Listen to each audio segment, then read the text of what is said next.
So we see in some renders that the regular silver or greyish style hull later on is looking a lot more like the white surfacing we see on TOS Connie. Was this going to be part of the initial refit, or was it to be added a bit later? Maybe a new reinforced hull plating in refit version 2, or maybe just the scratch build refits? Well, I see that as having happened when the secondary hull was added, and it's kind of a warp glaze that's been added to the ship that helps it slip in and out of warp easier. So just as with the warp technology, it would make sense that other races that are part of the Federation, like the Andorians, would share their technology in regards to shielding and stuff like that, especially after the signing of the Federation Charter in 2161. Do you think the refit had shields, or was this part of the post-Federation scratch-built NX line with the whiter hull color? Basically, what are your thoughts on shields, Doug? Well, I think that at the point where they've been refit, we do have tractor beams and shields. They don't have the kind of power that we're used to seeing on the later shows, but there's no way we're going to go out there and start uh, uh, seeing all these civilizations and races and Andorians and Vulcans and stuff that we're not going to come up with our own or even steal Mm. technology. I mean, I'm not so sure that the Andorians and the Vulcans are in a hurry to give us anything, you know. Even after they develop shielding, do you think they would retain the hull plating, Hmm. or do you think like You, as a secondary what's that, ablative defense?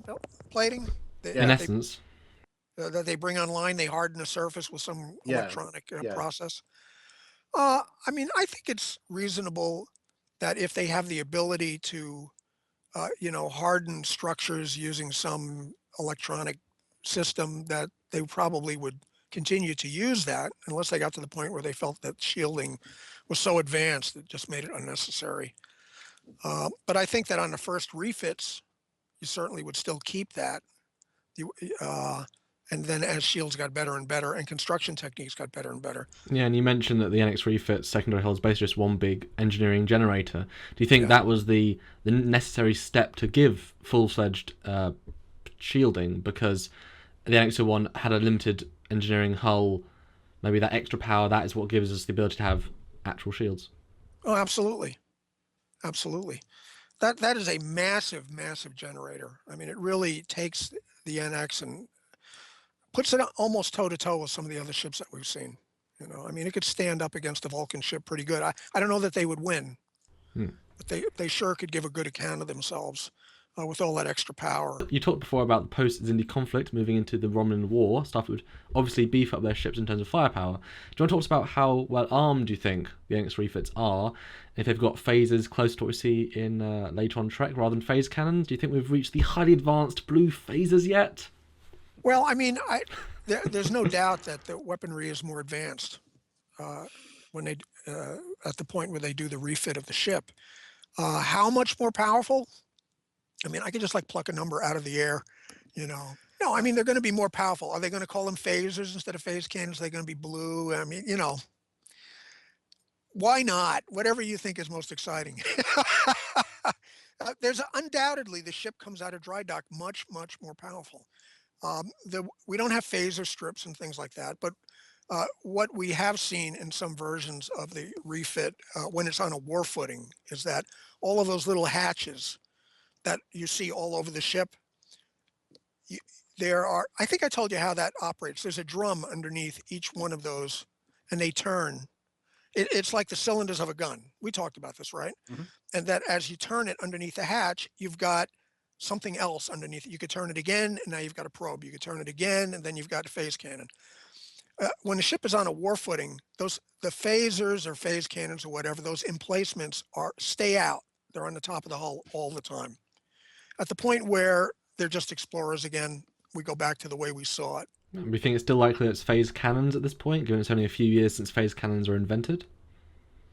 Just Well, an I mean, enhanced version.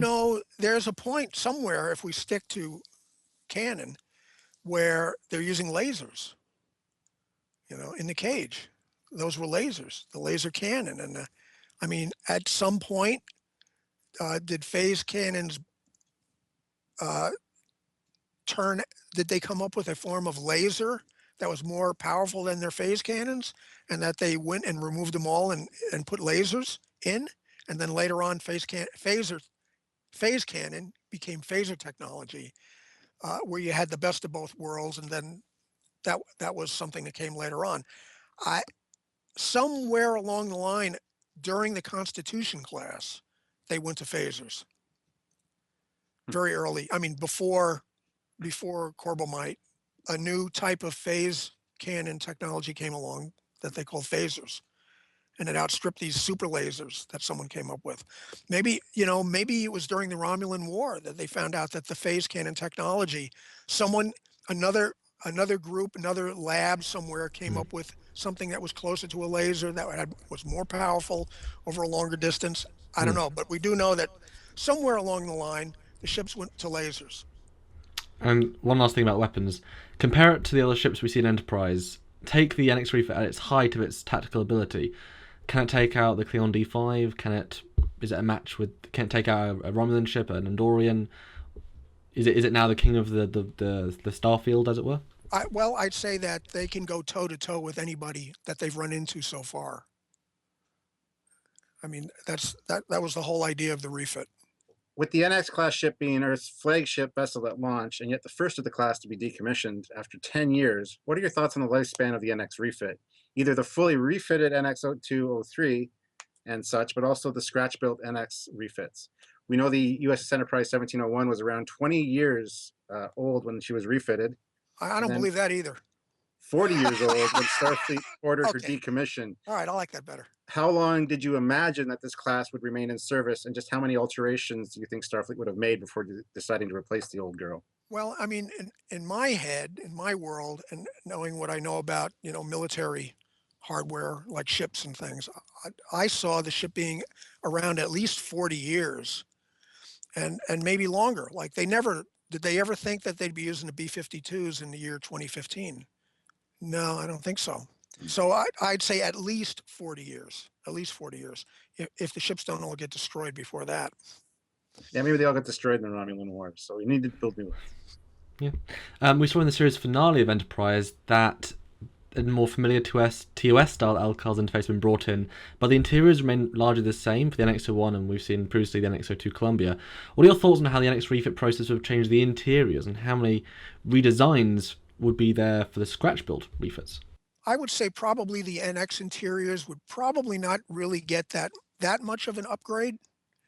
I think that later ships that come along being built from the keel up would be more comfortable. Not to say that they won't get some good stuff. But beyond your original version of the NX refit, how did you see the ship evolve from that point? If the refit design has a lifespan of 40 years old, like you said, just like the TOS Connie did, how would you picture it at the end of its lifespan? Do you think that it would have had any more iterations? I don't think so. I think at that point it just isn't cost effective. Not that they're using money or anything. I think that at that point you're going to, it's just like anything else. You start to get people coming in who are new regimes with different trains of thought. Younger people coming in replacing older people. There's going to be new ideas, and obviously we know that the ship is going to be moving towards the Constitution class. So I think that we're going to see another class of ship that's somewhere between the NX refit and the Constitution class. That's sleeker and cleaner.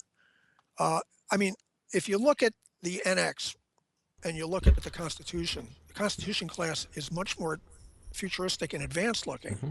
It's a very, very sleek vessel with almost no hull plating or any kind of nurnies and stuff on the surface. To me, that's futuristic. So you'll see the next iteration between NX and Constitution class being, it's like when you buy an iPad and you open it up and there's like one button, yeah. That's futuristic. As it gets cleaner, that to me, that's what there's one more iteration that's going to happen. So you think maybe compared to the classic refit that we see, basically just an improvement on the NX, the final version of the refit is just sleeker lines, you can't see the hull plating, but then you say the next design has the evolution in body, but all the pieces are sort of I think that what you refit. were talking about before, we don't have the pontoons anymore. We lose those. The engines are connected directly to the engineering hull. So there'll be a version of the NX refit that doesn't have those pontoons. Just like we were discussing before. I think that's logically where it's going to go, because we already know what its destiny is, what it, it's fated to grow into. Yeah. So the NX Refit has been around for quite a few years now. What sort of response have you got from the fans? Oh, well. Well, let me tell you, I've been waiting to do this. There you go. Uh, you see that's the great thing about the refit. Um, the fans have really loved it. The reaction has been like through the roof. People dig it. Uh, One of the reasons that they love it is because it's got that old Star Trek magic where you realize that it was thought out, Hmm. that there was a plan for it Hmm. that they didn't know about. And when you discover things, that's really cool. That's exciting. And you also like knowing these little factoids. That's why a lot of fans have trouble with the new movies. It throws out a lot of the shit that you spent a lot of time memorizing and loving, and now it's all down the Yeah. tubes, you know. Um, the the that whole evolutionary thing really has grabs people's imagination. It's like the Enterprise in the beginning of Enterprise was like the tadpole. Then the tadpole gets its legs, Hmm. you know, then becomes a full-fledged starship. It grows up. We see them grow, just like we're seeing the people are growing. The ship is growing, technology growing. So this design is now going to be featured in the Eagle Moss Starship collection as one of its larger special issues, and has Yes, in fact been brought out in kit form from other sources. it How has. does it feel when the fans want to make this design into a physical model or have something to display? Like, And I'm really looking forward to the Eagle Moss one, gotta yeah, say. so am I. Yeah, so Yeah. am I. I haven't seen. I've only seen pictures of it. I Yeah. just turned in some notes on Ben Robinson Hmm. had an early version of it, and there were some adjustments that need to be made color-wise and accent colors and stuff like that. But I thought they did a tremendous job. But to see the refit catching on like it has, and people accepting it, and it's been used in some of the pocketbook novels. Yeah. We've used it in the Ships of the Line calendar. It's pretty much accepted by everyone, and people. Uh, they love looking at it and knowing that it was thought out and that Yeah. all the technology that they've learned about and loved over all the decades is So this ship. how does it make you feel to have to design one of the most loved canon but not canon starships? Well, I love that. I totally love it. It blows my mind. You know, a geek like me, you know, the guys who are doing novels for pocketbooks are keeping alive the era that I think most of us know and love. Hmm. That era has continued on in the pocketbooks, and we've got some good writers there who are doing good stuff. I'm lucky. I've done quite a few book covers, and as a matter of fact, I'm just finishing up covers for a trilogy that's TNG era that they're doing, and to get to do the covers and get to do the ships of the line and stuff like that, we're kind of the keepers of the flame, and you guys are too. You know, by doing Trekyards. We try. Keeping that era, I think the favorite era alive. Hmm. You know, I'm not saying a lot of people don't love the new Star Treks. There are lots of people who do, Yeah. but I don't think that there. I know for a fact that the most dedicated fans. Well, someone will take exception to that. I better not say that. But if you just looked at merchandising sales, the stuff that is selling best is everything before the movies. That stuff is still the bread and butter of merchandising because the types of fans who love the background, love the details, love the technology, buy the books, buy the posters, read the tech manuals, that's from the era before Hmm. the JJ movies. Because once you got to the JJ movies, something happened and there is no there, there, there's no legacy There's connection. no gestalt. Yeah, I mean, you know, all that stuff that people love continuity and people love, background and history and stuff like that. And and they love it and when you stick to it. and Doug, just to end, last question about continuity. Quick fire. The NX Refit and the Constitution class. How much better is the Connie? How much closer to the Connie is the NX Refit compared to the NX? Give Oh, us it's some still got a numbers. ways to go. There's still a Okay. ways to go. I mean, I know if you were going to pit one against the other, which I know you love that, the NX refit wouldn't stand a chance. Do Wouldn't you think stand a it's chance maybe against the Constitution. 40% capacity, 30%? I mean, what if you had to pick a number, I would have, okay, just off the top of my head, I top of your might head? say like 37%. Good Wow. number. But the Beautiful. Constitution is like a monster compared Yeah. to the Yeah. NX Refit. It's a monster. I mean, even in Kirk's era, people, even though the ship was 12 years old when Kirk was flying it around, people would look at that and go, wow. Okay, guys, that's it for this episode. Always a pleasure to have you on the show, Doug. We look forward to many more exciting episodes, or in your case, adventures in the future. It's always fun to hang out with you guys. And I appreciate you having me on. Cool. And anytime. It's an honor. It's a pleasure to have you, and an honor, I might add. It's So. always fun. I'm honored. And You fear guys do a not. good job, really, seriously. I think it's really great. I love it.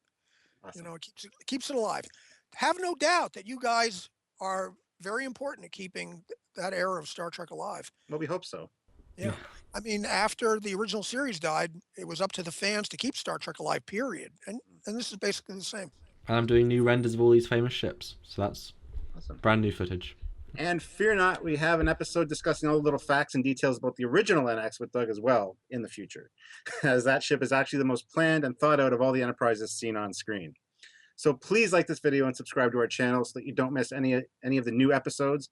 And if you want to become a part of Trekyards' team, so to speak, and help us in making these videos, please click the link to our Patreon page in the video's description and support us on a monthly basis. We look forward to making many more shows with many more incredibly talented people in the future, and your support will definitely help us in that endeavor. So until next time, live long and prosper. This is Captain Foley. Commander Cockings. And that thing from the basement. Doug Drexler.